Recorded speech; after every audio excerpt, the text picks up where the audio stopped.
என்னடா என்னாச்சு? ஆர்த்திக்கு என்ன இருக்கு? பெரிய மருமகன் வக்காலத்து வாங்கினீங்க. இனிமே அவளை பத்தி ஒரு வார்த்தை பேசுனீங்க, என்ன செய்வேன்னு எனக்கே தெரியாது. ஆமா, இப்ப எதுக்கு நீ கத்துற? கத்தாம என்ன பண்ண சொல்றீங்க? அவ செய்யற ஒவ்வொரு காரியமும் நெஞ்சில தீ பிடிக்கிற மாதிரி இருக்கு. டேய், அப்படி என்னடா பண்ணாது சிரிக்கி? தப்பு பண்ணிட்டோமா? தப்பு பண்ணிட்டோம். அவகிட்ட என்ன பத்தியோ நம்ம வீட்டு பத்தியோ பயத்தை உண்டாக்காம விட்டோம் பாருங்க, அதான் நாம செஞ்ச தப்பு. மனசுல கொஞ்சமாவது பயம் இருந்தா இந்த மாதிரி பண்றப்பளா அவ? இப்போ அவ என்ன பண்ணிட்டா? கோலகில ஏதாவது பண்ணிட்டாளா? சொல்லு. ஆமா, விட்டால நோய் கடிச்சு சாவடிச்சிருவா. டேய் பாஸ்கரா, அவ என்னடா பண்ணா சொல்லுடா. அந்த ராஸ்கல் தோல்காப்பையன் அடிபட்டு படுத்துட்டு இருக்கான்ல, அவனுக்கு ரத்தம் கொடுத்துட்டு இருக்கான். அடிப்பாவி, என் ரத்தம் கொதிக்குது. ஏண்டா அவ ரத்தம் கொடுத்தா மோ ரத்தம் ஏண்டா கொதிக்கணும்? சொல்ல போனா அது பாவ காரியம் இல்லையாடா, ஒரு உயிரை காப்பாத்துற புண்ணிய காரியம். பாருமா என்ன பேசுறாரு பாரு, இவருக்கு விவசாயே கிடையாது. யோ அறிவு கிட்ட மனுஷா, ஒரு அண்ணி ஆம்பளை உடம்புல உன் மருமக ரத்தம் கலக்கலாமா? அசிங்கம் இல்ல, அவமானம் இல்ல? ச்சே, அறிவு கட்டவள, புரியாம பேசாத. யாரு நானா புரியாம பேசுறேன்? நீதாயே இவ்வளவு வயசாயும் அறிவு இல்லாம பேசுற. ஒரு பொம்பளைக்கு புருஷன் கூட தான் ரத்த கலப்பு ஏற்படணும், அதான் சரி. எவனோ ஒருத்த உடம்புல அவளோட ரத்தம் ஓடலாமா? புரியாம பேசாத நீ. நாட்டுல தினம் தினம் எத்தனையோ ஆக்சிடென்ட் நடக்குது, எவ்வளவோ ஆபரேஷன் நடக்குது. யார் யாரோட ரத்தமோ யார் யாருக்கோ கொடுக்குறாங்க. இது விஞ்ஞானம் மட்டும் இல்லடி, ஒரு உயிரை காப்பாத்துற புண்ணிய காரியம். நீ மனசுல ஏதாவது நினைச்சுக்கிட்டு அசிங்கமா பேசாத. நான் கரெக்டா தான் பேசுறேன். நாளைக்கே உனக்கு ஏதாவது ஆகி ரத்தம் தேவைப்பட்டுச்சுன்னா பிளட் பேங்க்ல இருந்து ரத்தம் கொண்டு வந்து உனக்கு ஏத்துவாங்க. அது யாரோ ஒருத்தரோட ரத்தமா இருக்கலாம். அப்ப நீ கெட்டு போனவன்னு அர்த்தமா? பாரா பாரா பாஸ்கர், உங்க அப்பா பேசுறத. அப்பா, உங்க கருத்துலாம் தூக்கி குப்பையில போடுங்க. அவ ஏன் பொண்டாட்டி? புருஷங்கிற முறையில என்கிட்ட ஒரு வார்த்தை கூட சொல்லாம ரத்தம் கொடுக்குறானா? அவங்க ரெண்டு பேருக்குள்ள அப்படி என்னதான் இருக்கு? என்கிட்ட என்னமா பெருசா பேசுனீங்க? இப்ப உங்க புள்ள கேக்குறான், அவன் கேக்குறதுக்கு பதில் சொல்லுங்க. என்னடி பதில் சொல்றது? உங்க ரெண்டு பேரோட எண்ணம், பேச்சு, மனசெல்லாம் சாக்கடை மாதிரி இருக்கு. ஒரு உயிரை காப்பாத்துறதுக்காக ஹாஸ்பிட்டல்ல சேர்த்து பிளட் கொடுக்கிற பொண்ணை இப்படி அசிங்கமா பேசுறீங்க. என்னடி பேசுறதுக்கு இருக்கு? நீங்க எதுவும் பேச வேண்டாம்ப்பா. இது எனக்கும் அவளுக்கும் நடக்கிற பிரச்சனை. அனாவசியமா தலையிட்டு நியாயத்தெல்லாம் சொல்லிட்டு இருக்காதீங்க. டேய், உங்க அம்மா படிக்காதவ, பழைய தலைமுறை. நீ படிச்சவ, புது தலைமுறை, யங் ஜெனரேஷன். பிளட் டொனேட் பண்றத பத்தி இப்படி தப்பா நினைக்கலாமா? அவர் ரத்தம் கொடுத்தது பிரச்சனை இல்லப்பா, ஆனா அவ காட்டுறாளே அக்கறை, அதான் எனக்கு பிரச்சனை. இதெல்லாம் புரிஞ்சுக்காம பேசிட்டு இருக்கீங்க. டேய் பாஸ்கரா, நீ அவளை கொண்டு போய் அவ ஆத்தா வீட்டுல விட்டது அவளுக்கு ரொம்ப வசதியா போச்சுடா. என்ன சொல்ற? ஆமாண்டா, இனிமே அவ இஷ்டம் போல சம்பளத்தை பிறந்து விட்டு கொடுத்துக்கலாம். கண்ட கண்ட பயல்களோட ஊர் சுத்தலாம். தண்ணி தெளிச்சு விட்ட மாதிரி எல்லாம் ஆயிடுச்சு. ஐயோ கடவுளே. பார்க்கலாமா? பார்க்கலாம், இப்படியே போயிடுமான்னு பார்க்கலாம்.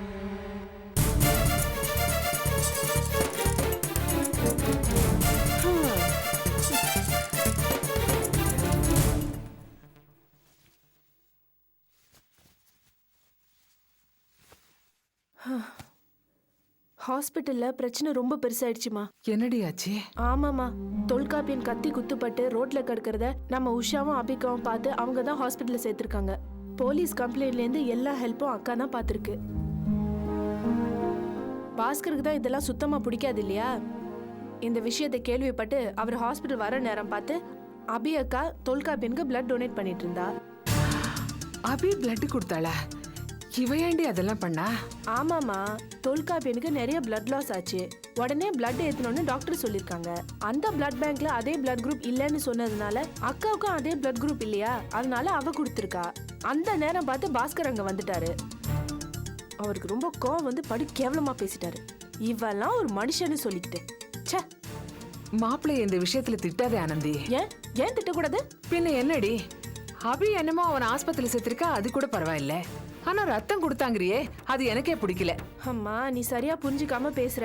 நீ அந்த பாஸ்கர் மாதிரி பேசாத. அது இல்லடி, நம்மளை பத்தி நம்ம கொஞ்சம் யோசிக்க வேண்டாமா? இப்போ அபியோட நிலைமை என்ன? பண பிரச்சனையால நம்ம வீட்டுக்கு வந்துட்டா. மாப்பிள்ளையும் பணம் வந்தாதான் வீட்டுல சேர்ப்பேன்னு பிடிவாதமா இருக்காரு. நானே இதெல்லாம் பார்த்து வேதனையில இருக்கேன். இந்த மாதிரி சூழ்நிலையில இதெல்லாம் நமக்கு தேவையா சொல்லு? அம்மா, என்னம்மா பேசுற நீ? ஏதோ வேணும்னே பாஸ்கருக்கு கோவம் வரணுன்றதுக்காக அவ பிளட் கொடுத்த மாதிரி பேசுற. அவ பண்ணது ஒரு மனிதாபிமான உதவி. அதை பார்த்துட்டு இவங்க இருக்க மாதிரி கோவப்படுவான்னு யாருக்கு தெரியும்? உன் மாப்பிள்ளைக்கு தான் அறிவே இல்ல. அது தெரிஞ்ச விஷயம் தானடி. அதனாலதான் ஒன்னொன்னுலயும் நம்ம கவனமா இருக்கணும்னு சொல்றேன். அத புரிஞ்சுக்காம என்கிட்ட விவாதம் பண்ணிட்டு இருக்க. இத பாரு, உதவி செய்யறது நல்லதுதான். ஆனா நம்ம நிலைமையும் கொஞ்சம் யோசிச்சு பார்க்கணும் இல்லையா? மா, நீ ஒரு விஷயத்த மறந்துட்டு பேசுறியே. உனக்கு அடிபட்டப்ப உன்னை ஹாஸ்பிட்டல்ல சேர்த்தது அந்த தொல்காப்பியம் தான். அவர் அப்ப நமக்கு எவ்வளவு ஹெல்ப் பண்ணிருப்பாரு. அவருக்கு அப்படி ஒரு பிரச்சனைன்றப்ப அக்கா ஹெல்ப் பண்றதுல என்னமா தப்பு? நம்ம நிலைமை உன் மருமகன் புத்தின்னு நம்ம யோசனை பண்ணிட்டு இருந்தா வீட்டுக்குள்ளேயே உட்காந்துருக்க வேண்டியதுதான். அந்த ஆளுக்கு எது சரின்னு பட்டிருக்கு? அந்த ஆளோட ஒட்டுமொத்த புத்தியும் ரொம்ப கோணலான புத்தி. ஆனந்தி, மத்த எதை பத்தியும் நான் தப்புன்னு சொல்லல. ஆனா அபி அந்த பையனுக்கு ரத்தம் கொடுத்தா பாரு, அது எனக்கு கூட பிடிக்கலடி. ஏம்மா, அதுல என்ன தப்பு கண்ட? தப்பு தாண்டி. அந்த பையன் யாரு? நமக்கு என்ன ஒட்டா உறவா? இல்ல ஏதாவது ரத்த சம்பந்தமா? அவனுக்கு எதுக்கடி இவ ரத்தம் கொடுக்கணும்? வர வர இந்த வீட்டு பொண்ணுங்க எதுவுமே சரியில்லை. உங்க இஷ்டத்துக்கு ஏதாவது ஒண்ணு பண்ணிட்டு வந்துடுறீங்க. என்ன ஒரு வார்த்தை கேக்குறீங்களா? அம்மா, நீ என்ன பேசாதடி. இன்னைக்கு அவ வரட்டும், பேசிக்கிறேன்.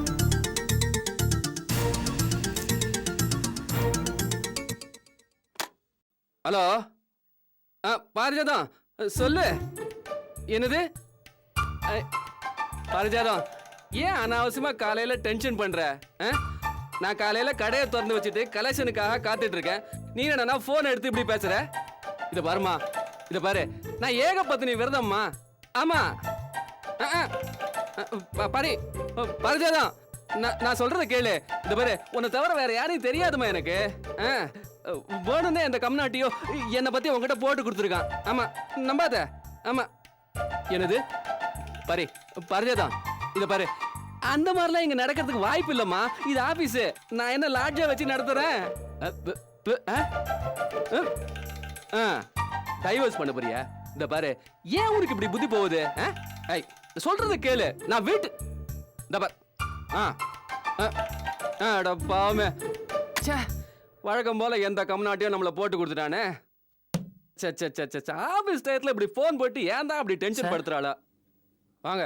என்ன டொனேஷனா? இல்ல யோ, காலையில கடையை திறந்து வச்சுட்டு நான் என்ன வியாபாரத்தை கவனிக்கிறதா இல்ல உன்ன மாதிரி ஆட்களுக்கு டொனேஷன் கொடுக்கறதா? யோ ப்ளீஸ், இடத்த காலி பண்ணியா? சார், நான் டொனேஷன் கேட்டு வரல சார். பின்ன என்னையா வேணும்? எனக்கு கொஞ்சம் லோன் வேணும் சார். லோனா? ஏன் தம்பி இவ்வளவு சின்ன பையனா இருந்துகிட்டு லோன் கேட்டு வந்திருக்க? ஒரு முக்கியமான பிரச்சனை சார், அதான். அப்படியா? சரி, செக்யூரிட்டிக்காக ஏதாவது எடுத்து வந்திருக்கியா? வீட்டு பத்திரம், நில பத்திரம் இந்த மாதிரி? அதெல்லாம் என்கிட்ட இல்ல சார். என்னது? ஏம்பா, லோன் கேட்டு வந்திருக்கேன்னு சொல்ற, எதுவும் செக்யூரிட்டி இல்லாம வந்திருக்க? ஏயா, நான் என்ன கடலை மிட்டாய் கமர் கட்டு வியாபாரமா பண்றேன்னு நினைச்ச? போயா மரியாதையா? சார், கோவப்படாதீங்க சார். என் சர்டிஃபிகேட்ஸ்லாம் கொண்டு வந்திருக்கேன் சார். ஐடி வரைக்கும் படிச்சிருக்கேன் சார். அதை வச்சு லோன் கொடுத்தீங்கன்னா சீக்கிரமா மீட்டுருவேன் சார். என்னது? சர்டிஃபிகேட்டா? ஏயா, இந்த ஒன்றை நான் பேப்பரை வச்சுக்கிட்டு நான் என்ன நாக்கு வலிக்கிறதா? யோ, மரியாதையா வெளில போறியா இல்லையா? பரதேசி பையில போயா வெளியில. சார், இது எங்க அக்காவோட வாழ்க்கை பிரச்சனை சார். எப்படியாவது ஒரு 20,000 ரூபாய் கொடுத்தீங்கன்னா நான் கண்டிப்பா திருப்பி அடைச்சிருவேன் சார். 20,000? யோ, ஏதோ 1000 2000 கடன் கேட்டு வந்திருப்பேன்னு உங்க கூட பேசிட்டு இருந்தா 20. மரியாதையா வெளில போயிடு. ஆமா சொல்லிட்டேன், என் கோவத்தை கலப்பாத.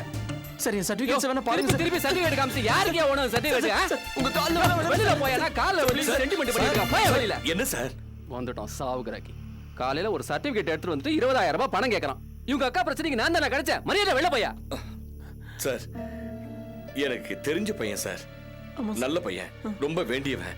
ஓ, இவன் உனக்கு வேண்டப்பட்ட பையனா? ஆமா சார், உறவுக்கார பையன். பாவம் கஷ்டத்துல இருக்கான். ஏயா, உன் வகைரால எல்லாருமே ஏயா இப்படி தர்தர் முடிச்சு அலையறீங்க?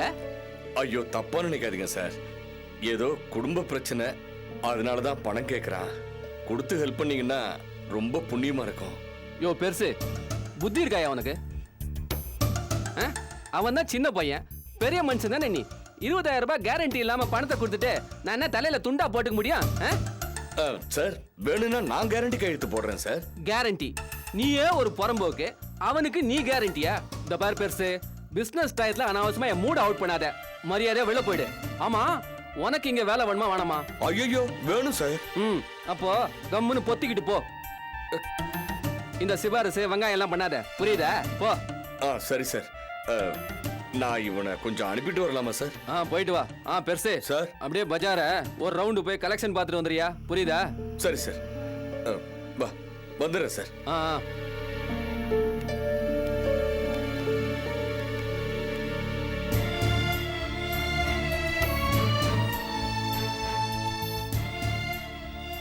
எனக்கு பணம் வாங்கி கொடுக்க போய் தானே மாமா அக்காவுக்கு இவ்வளோ பிரச்சனை.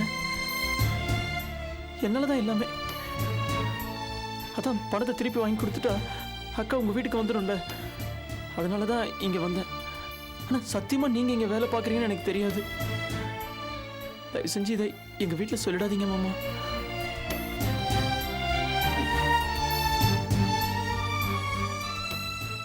சங்கடமா இருக்குப்பா. எல்லாம் என் பையனால வந்த பிரச்சனை. நான் தான் வருத்தப்படணும், நான் தான் ஃபீல் பண்ணணும்.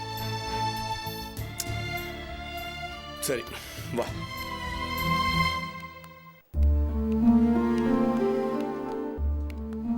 அபி, அந்த பாஸ்கர் உன் புருஷன்னு நினைக்கும் போது எனக்கு ரொம்ப ரொம்ப கேவலமா இருக்கு. என்ன உஷா, அவங்களே இதை பத்தி கவலைப்படாம வந்துட்டு இருக்காங்க. நீங்க எதுக்கு இப்படி ஃபீல் பண்றீங்க? என்ன பண்ண சொல்றீங்க? என் குணம் அப்படி. சின்ன வயசுல இருந்தே அப்படிதான். சின்னதா யாராவது என்கிட்ட தப்பா பேசிட்டாலும் எனக்கு உடனே கோவம் வந்துடும். அப்படியே போய் திட்டிடலாமான்னு இருக்கும். என்கிட்ட இந்த மாதிரிலாம் பேசிட்டு திரும்பி போற முதல் ஆள் அந்த பாஸ்கரா தான் இருப்பாரு. அதுவும் அபியோட புருஷனாச்சுன்றதுனால சும்மா விட்டுட்டேன். ஏய் விடு உஷா, அதே ஏன் பேசிட்டு இருக்க? எப்போ வந்தீங்க? காலையில தாம்மா பாண்டிச்சேரியிலேருந்து கிளம்பினேன். ஐயா, நீங்க எப்படி இங்க? தொல்காப்பியனை பார்க்கத்தான் பாண்டிச்சேரியிலேருந்து வந்திருக்கேம்மா. வீட்டுக்கு போயிருந்தேன், விஷயத்தை கேள்விப்பட்டதும் பார்க்கலான்னு வந்தேம்மா. இந்த பிரச்சனையெல்லாம் என்னாலதான். ஒன்னும் கவலைப்படாதம்மா, அவனுக்கு ஒன்னும் ஆகாது. என் அப்பன் முருகனோட அருள் இருக்கும்போது கவலைப்பட வேண்டாம்மா. ஆமா, தொல்காப்பியன் இப்ப எப்படி இருக்காம்மா? இப்ப பரவாயில்ல. நான் போய் பார்க்கலாமா? பார்க்கலாம், ஆனா கண்முழிக்காம தான் இன்னும் படுத்துட்டு இருக்காரு. எந்த ரூம்ல இருக்காம்மா? மேல போய் ரைட்ல திரும்பினீங்கன்னா முதல் ரூம். சரிம்மா.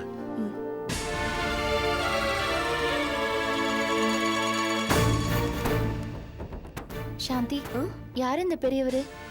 தொல்காப்பியன் ஒரு அனாத ஆசிரமத்துல வளர்ந்தாரு. இவங்கெல்லாம் அந்த ஆசிரமத்தை சேர்ந்தவங்க தான். ஏன் அவருக்கு யாரும் ரிலேட்டிவ்ஸ் இல்லையா? சின்ன வயசுலயே அப்பா அம்மா இறந்து போயிட்டதால அவர் ஆசிரமத்துல தான் வளர்ந்துருக்காரு. ஒரு சில சொந்தக்காரங்க இருந்தாலும் அவங்க யாரும் இவரை கவனிச்சுக்கல. படிப்பெல்லாம் ஸ்காலர்ஷிப்லயும் சிலரோட உதவியில இருந்தா கிடைச்சிருக்கு. அந்த பெரியவர் தான் தொல்காப்பியன் இந்த மாதிரி படிச்சு ஒரு நிலைமைக்கு வர்றதுக்கு காரணமா இருந்திருக்காரு. அந்த ஆசிரமத்தை கூட இந்த பெரியவர் தான் பார்த்துட்டு இருக்காரு.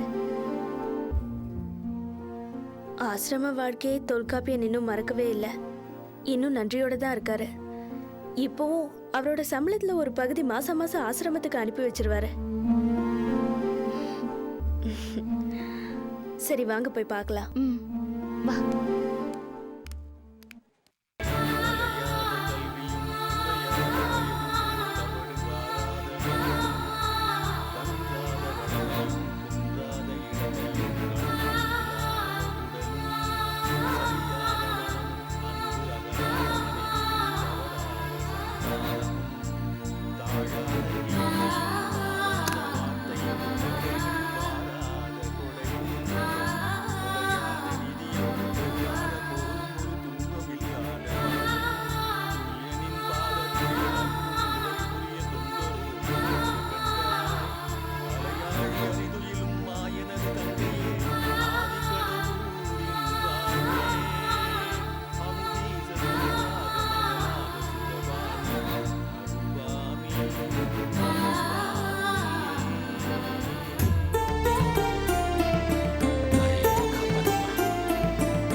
ஐயா, இந்த காலத்துல சொந்தத்திலேயே பாசம் குறையும் போது அவர் உங்க ஆசிரமத்துல வளர்ந்ததுனால இவ்ளோ தூரம் வந்து அவருக்காக பிரார்த்தனை பண்றீங்களே, அதை பார்த்து எங்க மனசெல்லாம் நிறைவா இருக்கு. இதுல என்னமா இருக்கு? சக மனுஷனை நேசிக்கிறது நமக்குள்ள இயற்கையா இருக்க வேண்டிய ஒரு குணம். தொல்காப்பியன் படிச்சு வேலையில இருந்தும் கூட இன்னும் எங்க கிட்ட அன்பாதான் இருக்கான். மத்த மனுஷங்க கிட்டையும் நான் கத்து கொடுத்த அதே அக்கறைய, மனிதாபிமானத்தை காட்டுற ஒரு நல்ல மனுஷனா இருக்கான். அவனுக்கு இப்படி ஒரு நிலைமை ஏற்பட்டது ரொம்ப துரதிருஷ்டமா. அவருக்கு அப்படியெல்லாம் ஒண்ணும் ஆகாது, பொழைச்சுக்குவாரு. நல்லதுமா, அம்மா அவனை நிச்சயம் காப்பாத்துவா. இவ்வளவு நல்ல மனசு படைச்சவனுக்காக நான் பிரார்த்தனை செய்யறது நான் செஞ்ச பாக்கியம்மா. ரொம்ப சந்தோஷங்க. எனக்கு இவன் நல்லபடியா எழுந்து நடமாடினா அதுவே போதும்மா. இனிமே கண்டிப்பா எல்லாமே சரியாயிடும். உங்களை மாதிரி நல்லவங்களோட பிரார்த்தனை கண்டிப்பா அவரை காப்பாத்தும். நல்லதும்மா. அப்ப நாங்க கிளம்புறோம்மா. வரேம்மா. வாங்க. வரேம்மா.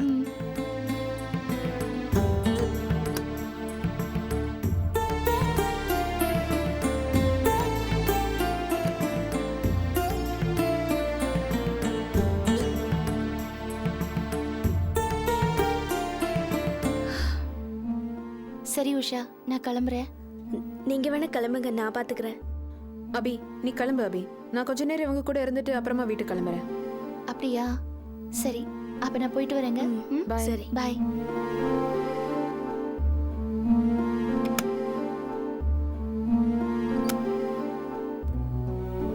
உஷா, எனக்கு அபிய நினைச்சா ஆச்சரியமா இருக்கு. ஏன்? இல்ல, சில நேரங்கள்ல கோவப்படுறாங்க, திட்டுறாங்க, தப்பா பேசுறாங்க. ஆனா இந்த மாதிரி நேரத்துல இப்படி உதவி செய்யறாங்களே. அதுதான் அபியோட கேரக்டர். பிடிக்கலனா எவ்வளவு பெரிய ஆளா இருந்தாலும் பரவாயில்ல, தூக்கி போட்டுட்டு போயிட்டே இருப்பா. ஆனா பிடிச்சிருக்குன்னு வச்சுக்கோங்களேன், அவ எவ்வளவு கஷ்டத்துல இருந்தாலும் பரவாயில்ல, அதையும் மீறி அவங்களுக்கு உதவி பண்ணுவா.